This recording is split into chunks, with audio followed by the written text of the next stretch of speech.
옆 사람에게 인사 나누겠습니다. 네.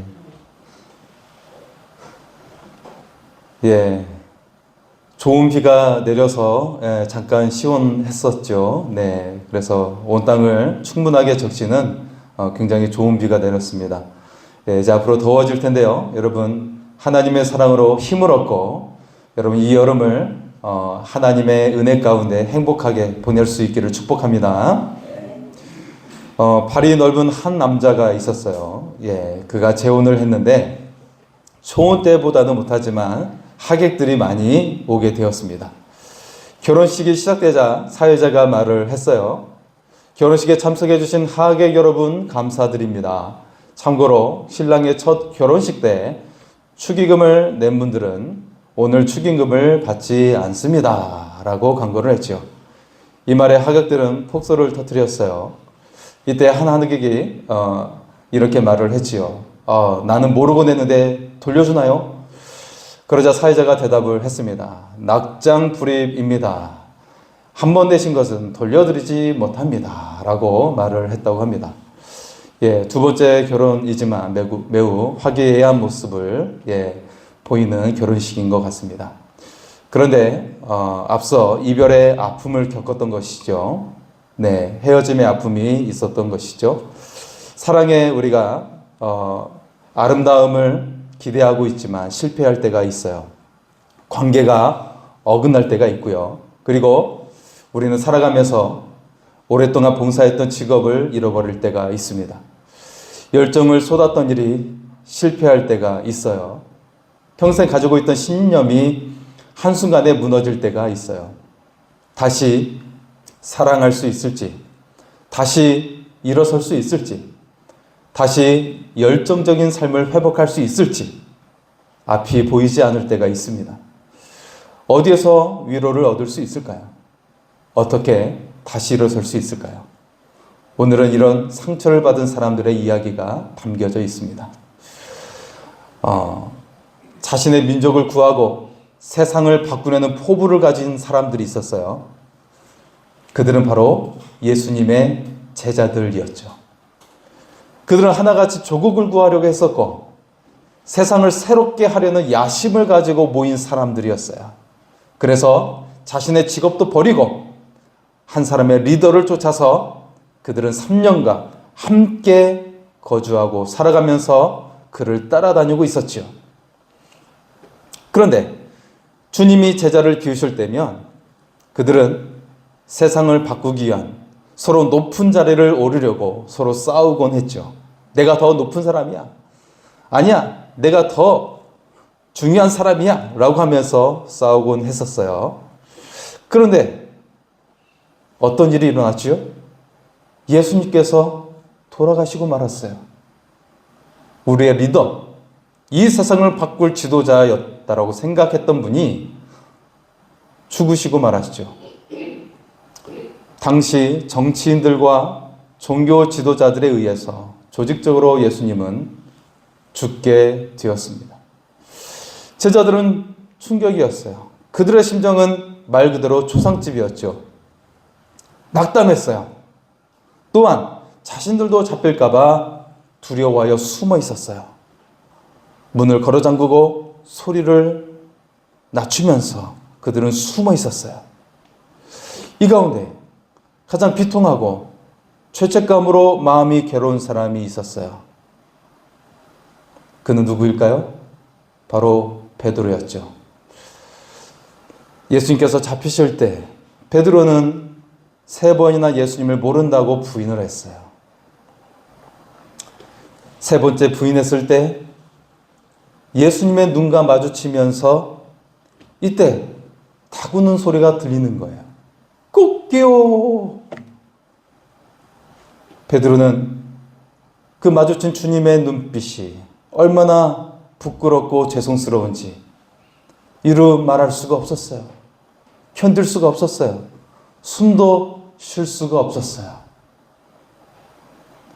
베드로가 주님을 다시 사랑할 수 있을지.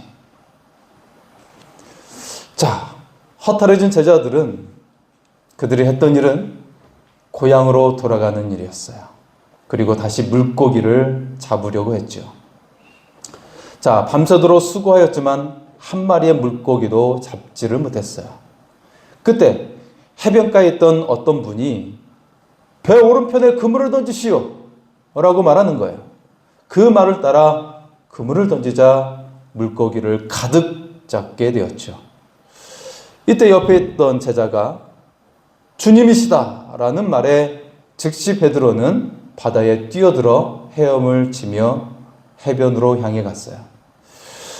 주님은 밤새도록 지친 제자들에게 미리 숯불에 생선을 굽고 그리고 떡과 함께 아침 식사를 준비해 놓으셨죠. 그리고 고단한 제자들에게 직접 음식을 나누어 주시면서 제자들이 먹고 쉬게 하여 주셨습니다.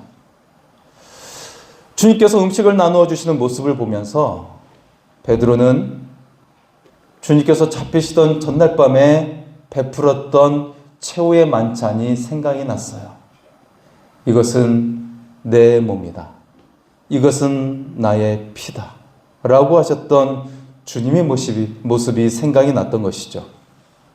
베드로는 마음 한켠의 죄책감과 실패로 인해 자신감을 잃어버리고 말았어요.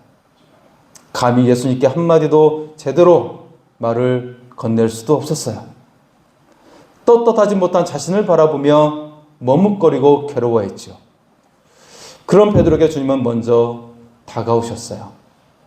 주님은 베드로에게 빈 그물을 채워주셨고 그리고 그의 허기진 배를 배부르게 만들어주셨어요. 주님은 실패한 베드로에게 사랑으로 먼저 다가오셨던 것입니다. 미국의 제너럴 일러스트리의 최고 경영자이며 경영의 귀재로 불리는 사람이 있습니다. 바로 잭 웰치 회장이죠. 잭 웰치 회장은 어릴 적에 말을 더듬는 습관을 가지고 있었는데 잘 고쳐지지 않는 것이었어요. 말 더듬는 일로 인해서 종종 남들에게 따돌림을 당하곤 하였죠.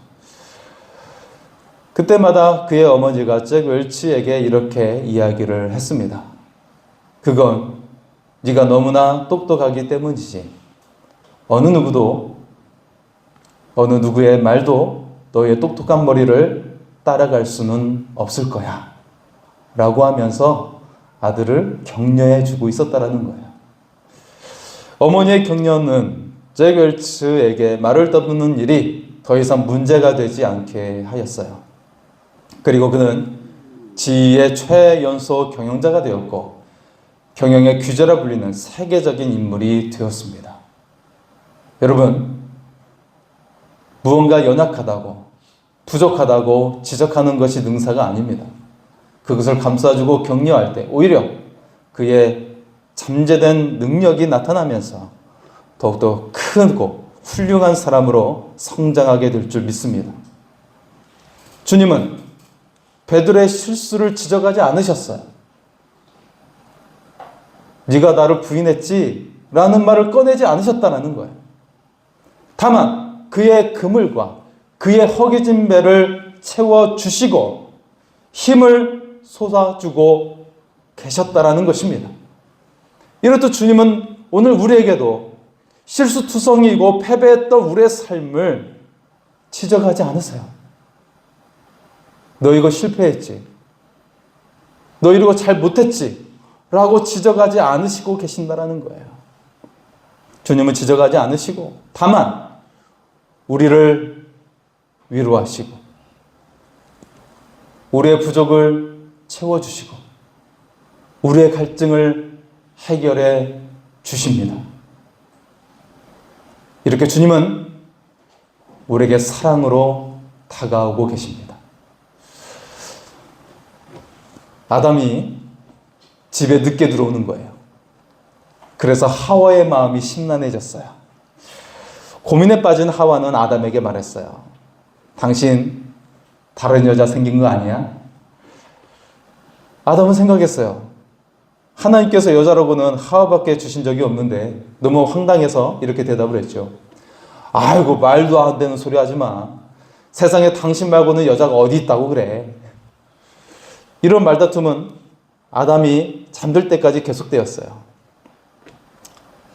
한참 잠을 자고 있던 아담이 가슴에 무언가 콕콕 찌르는 바람에 잠이 깨고 말았어요. 눈을 떠보니 하와가 자기의 가슴을 계속 찌르고 있는 거예요. 뭐 하는 거야? 하와가 대답을 했어요. 당신 갈비뼈를 세고 있어. 네. 혹시 다른 갈비뼈로 여자를 만들었는지 갈비뼈를 세고 있었다라는 것이죠. 여러분, 우리는 한번 의심된 사랑, 이 사랑을 어떻게 하면 회복할 수 있을까요? 우리의 실패한 삶을 어떻게 하면 회복할 수 있을까요? 주님은 베드로를 불러서 물으셨어요. 요한의 아들 시몬아, 네가 이 사람들보다 나를 더 사랑하느냐? 예수님께서 베드로에게 3번에 걸쳐 같은 질문을 하셨어요. 네가 이 사람들보다, 이 모든 것보다 나를 더 사랑하느냐? 베드로에게 3번이나 반복해서 물으시는 예수님은 베드로의 마음의 중심을 보시기 위해서 그렇게 물으시고 계셨다라는 것입니다. 베드로가 예수님을 사랑하는 것을 의심해서가 아니라 그의 마음의 중심을 보시기 위해서 계속 묻고 계셨다라는 거예요. 그 마음의 중심이 온전히 주님께로 향하도록 하기 위해서 물으시고 계셨다라는 거예요. 주는 그리스도시요 살아계신 하나님의 아들입니다 라고 고백했던 베드로의 고백을 기대하신 것이 아니었어요. 내가 주와 함께 죽을지언정 주님을 부인하지 않겠습니다 라고 하는 충성의 맹세도 원치 않으셨어요. 주님은 베드로의 마음의 중심을 원하고 계셨다라는 것입니다. 다만 그 마음의 중심이 주님께로 향하기를 원하고 계셨다라는 거예요. 스스로 실망스러워 자책하며 하나님을 대면할 용기가 없는 사람들에게 주님은 찾아오십니다. 그리고 묻고 계세요. 네가 이 사람들보다 나를 더 사랑하느냐? 여기 네가 의지하고 동고동락하는 이 사람들보다 나를 더 사랑하느냐? 네가 좋아하는 이 모든 것보다 나를 더 사랑하느냐? 다시 물으십니다. 네가 나를 사랑하느냐? 3번째 거듭해서 물으십니다. 네가 나를 사랑하느냐? 여러분은 어떻게 대답을 하시겠습니까? 주님을 사랑합니다. 그렇게 고백할 수 있기를 소원합니다. 한번 따라하실까요? 주님을 사랑합니다. 우리 옆 사람을 바라보면서 주님을 사랑합니다. 인사 나눌까요? 주님을 사랑합니다. 예. 3번에 반복되는 질문에 베드로는 이렇게 대답을 했죠. 내가 주님을 사랑하는 줄 주께서 아시나이다. 내가 주님을 사랑하는 줄 주님께서 아시나이다. 주님 모든 것을 아시오매 내가 주님을 사랑하는 줄 주께서 아시나이다. 실망과 좌절로 자신의 고향으로 돌아갔던 베드로와 제자들이었어요. 주님은 그들을 찾아가셔서 빈 그물을 채워주시고 배고픔을 채워주셨습니다. 그리고 베드로의 마음의 중심을 확인하고 계셨습니다. 지금 이 시간 이 예배의 자리에 나오기 전 여러분의 삶은 어떠셨습니까? 밤이면 잠 못 이루고 뜬 눈으로 밤을 지새다가 빈손으로 빈 마음으로 나온 우리를 향하여 그리고 우리가 지은 잘못 때문에 더 이상 주님과의 관계가 서먹하다고 생각하는 우리에게 이제 더 이상 주님의 얼굴을 똑바로 볼 수 없어서 그 얼굴을 외면하고 있는 우리에게 그리고 우리의 낙심한 마음 때문에 주님을 알아보지도 못하는 우리에게 주님은 우리의 그 빈 그물을 채워주심으로 허기진 배를 채워주심으로 사랑의 손짓을 먼저 보내고 계십니다. 그리고 우리에게 묻고 계십니다. 네가 나를 이 모든 것보다 더 사랑하느냐?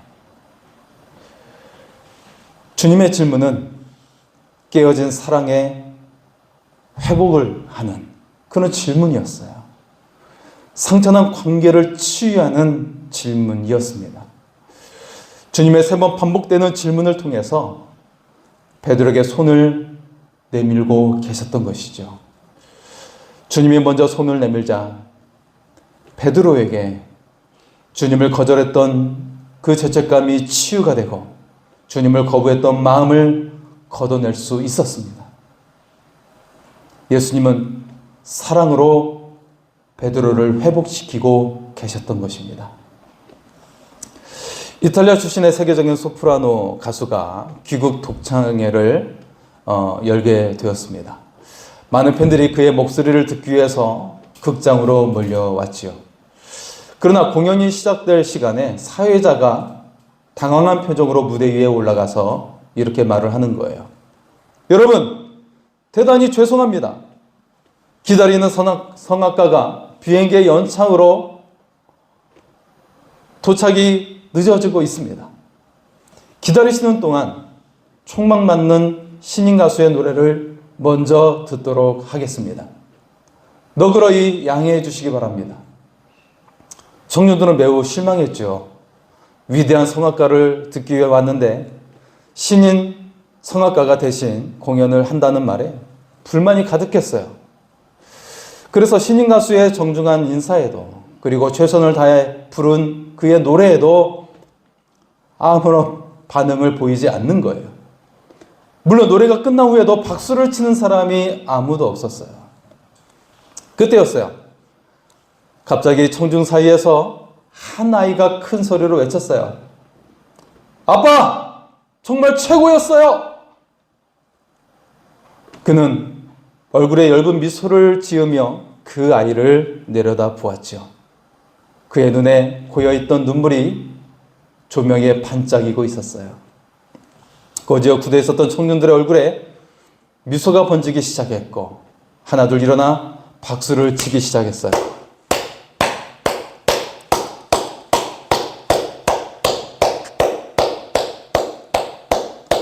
우리와 같은 박수갈채가 오랫동안 흘러 강당에 울려 퍼졌죠. 그 가수가 바로 세계적인 테너 루치아노 파바로티입니다. 아들이 외친 그 격려 한마디가 그를 세계적인 가수로 성악가로 되게 했던 것입니다. 여러분, 예수님의 그 세 번에 걸친 질문은 베드로의 뒤로 숨겨진 손을 움켜 잡아주는 순간이 되었습니다. 부끄러워 더 이상 내밀 수 없는 베드로의 손을 움켜주시고 그 손에 선물을 쥐어주는 순간이 되었다라는 거예요. 그 손에 목자의 지팡이를 쥐어주고 계셨던 것이었습니다. 내 양을 먹이라. 이제부터 네가 목자로서 내가 감당했던 이 목자의 역할을 네가 감당하여라. 내가 먹이던 양을 먹이고 네가 돌보도록 하여라. 그 길은 바로 주님이 가셨던 길이었고 바로 그 순간부터 베드로가 주님을 따르는 길이 되었습니다. 조금 전까지만 해도 쓰라린 절망과 죄책감의 자리였어요.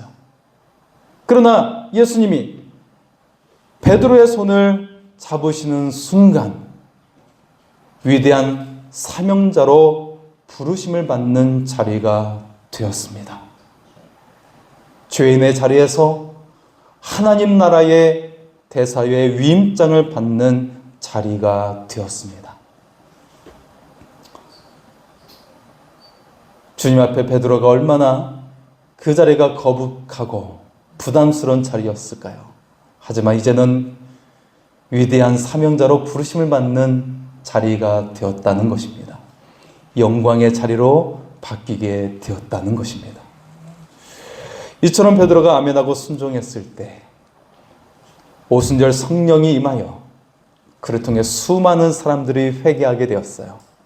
그리고 교회가 탄생하는 놀라운 역사가 일어나게 된 줄 믿습니다. 오늘 교단 28개 노회 영적 대각선 집회, 우리 서울 남노회가 연합으로 오늘 또한 집회를 하게 되었는데, 여러분 오늘 성령이 임재하시는 강력한 역사가 일어나게 될 줄 믿습니다.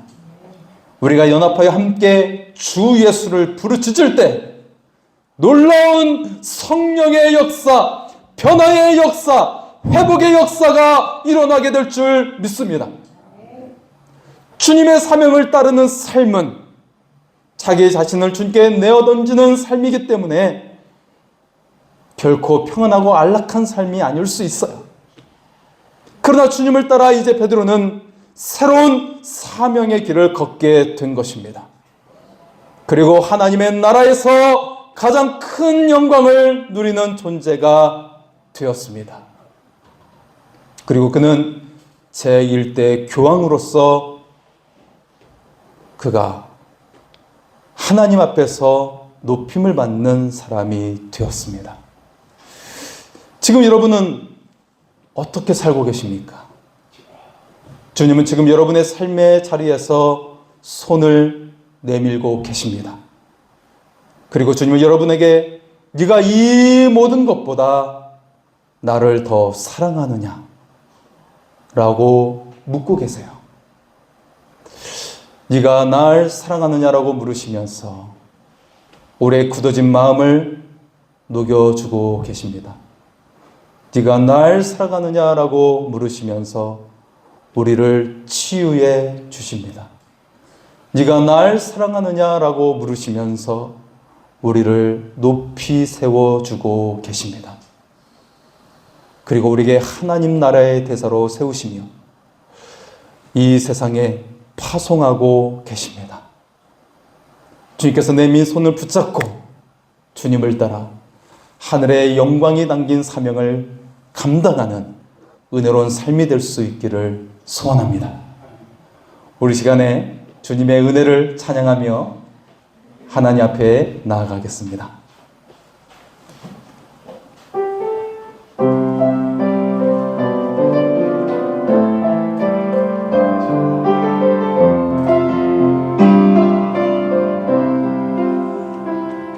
내가 누려왔던 모든 것들이, 내가 지나왔던 모든 시간이, 내가 걸어왔던 모든 순간이 당연한 것 아니라 은혜였어. 아침 해가 뜨고 저녁에 노을, 봄의 꽃향기와 가을의 열매, 변하는 계절의 모든 순간이 당연한 것 아니라 은혜였어. 모든 것이